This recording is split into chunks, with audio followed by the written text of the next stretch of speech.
دا په کومه طریقه چې مونږ کوو زمونږ زنانه پکې بې پرده خرچې د دنیا بېسیاره په دې کې خوشحالي نشته چې ته پکې ډېر ډنګ ډونګ وکړې په لکونو کروڑو روپۍ پې وړاو کړې دا خبره نه خبره بل طرف ته ځي او په ګاونډ کې د خلک ناره نه ورناستي ستا په خپل خاندان کې به داسې خلک وي صاحب دا خبره د مردان وروڼو ته وایم ځکه دا زما کور دی ستا په خپل خاندان کې به داسې خلک وي چې هغه تا چې په ډنګ ډونګ کوم واده جوړ کړی نو د هغه زنانه به سوچ کړي چې یا الله ما سره خو کور کې څه نشته زه کومې جامې واچوم چې کم از کم څه حیا خو به دې خلکو ته راشي او بله به ځلې هغه ځای کې به د 50,000 روپو جامې چې په حلالو چا ګټلي په ایمان کې په 50,000 روپۍ باندې جامې والي صاحب دا ټول مونږ د محمد رسول الله صلی الله علیه وسلم سیرت النبی تش خبر نه چې واجی ثوابونه نه دي پکار عمل پکار دی عمل پکار دی نن په مردان سیمه کې د ضلعي انتظامیې او د یوت پارلیمنت د سوري لاندې سیرت النبی صلی الله علیه وسلم کانفرنس تابع وکړل شو چې پکې د ضلع مردان پرایویټ او سرکاري سکولونو ماشومانو اساتذه کرامو په ګڼ شمېر ګډون وکړو او ورسره ایډیشنل کمشنر نیک محمد خان MPA عبدالسلام افریدي ممتاز سکالر ډاکټر عطاءالرحمن او نور مشرانو ګډون وکړو نن پر ضلع مردان کې سیرت النبی کانفرنس کې لګیا دی انتهایی د خوشحالۍ خبره ده او دا په موږ باندې فرض هم دي او په موږ باندې حقوق هم دي چې موږ د خپل را روان نسل د خپل نوجوانانو د خپل سټوډنټس کمیونټي او د هغې نه علاوه نور سیکټرز کې څومره نوجوانان کار کوي چې د هغې موږ عمدي طریقو سره د خپل خوږ نبی حضرت محمد صلی الله علیه وسلم د سیرت نه او د هغه د زندګۍ د مختلف سیکټرز نه موږ خبر کړو چې آیا هغې کم طریقې سره هغې خپل بچپن تیر کړی او خپله ځواني تیره کړې وه بیا هغې نه بس هغه مختلف نور چې کم څیزونه وو هغې سره مخامخ وو او هغه یو رول موډل جوړ شو زموږ ټول مسلمانانو دپاره Live with kindness and give such food to them as you eat. Every Muslim brother should be truly brother to every other Muslim and entrust on law is forbidden. I would end by my speech by a couplet. कि मोहम्मद से वफा तूने तो हम तेरे हैं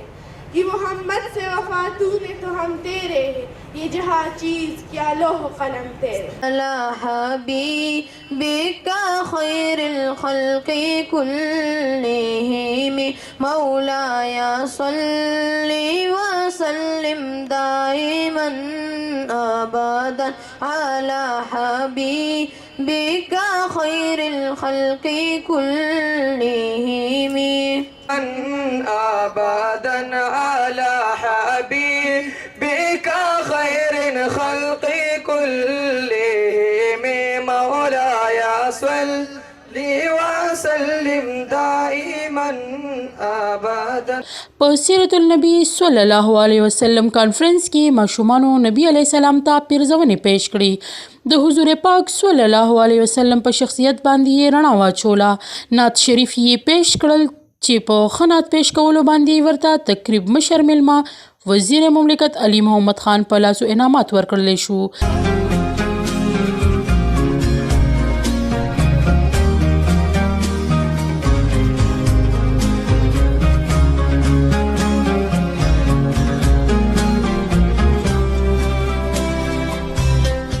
د سیرت النبی کانفرنس صلی الله علیه وسلم په حواله سره وزیر مملکت برای مذهبي امور علي محمد خان یوسف ښکلې خبرې عرض کړې مولانا محمد علي جوهر ګول میز کانفرنس ته تلو نو زمونږ کتابونه دا خبرې نه نقل کوي ځکه چې دا خبرې نقل کړي نو بیا خو په مونږ کې اسلامي غیرت را پیدا کېږي که نه نو دا هغه درته وایي چې په ګول میز کانفرنس کې څه خبرې وشوې خو دا درته نه وایي چې د روټۍ په غاړه څه خبره شوې وه چې کله روټۍ مخامخ کېښودی شوه نو مولانا محمد علي جوهر الله پاک دې مغفرت نصیب کړي مولانا صاحب روټۍ په لاس خوړل شروع کړو نو تاج برطانیه مالکه ملکه برطانیه ورته څه وایي ملکه برطانیه ورته وایي چې مسر جوهر مفهوم دار جوړېږي وایي چې ته کانټه د چمچه ولې نه استعمالې دا خو هایجینیک نه دی په لاس باندې خوړل کول دا خو هایجینیک نه دی مطلب انګلیش کې مطلب چې خو صفایي نه ده که نه دا ته په چمچه خوراک نه کوې په کانټه نه کوې ته په لاس لګې نو هغوی ورته څه وایي په ځان کې دا همت پیدا کړه دا لمحې به په تا راځي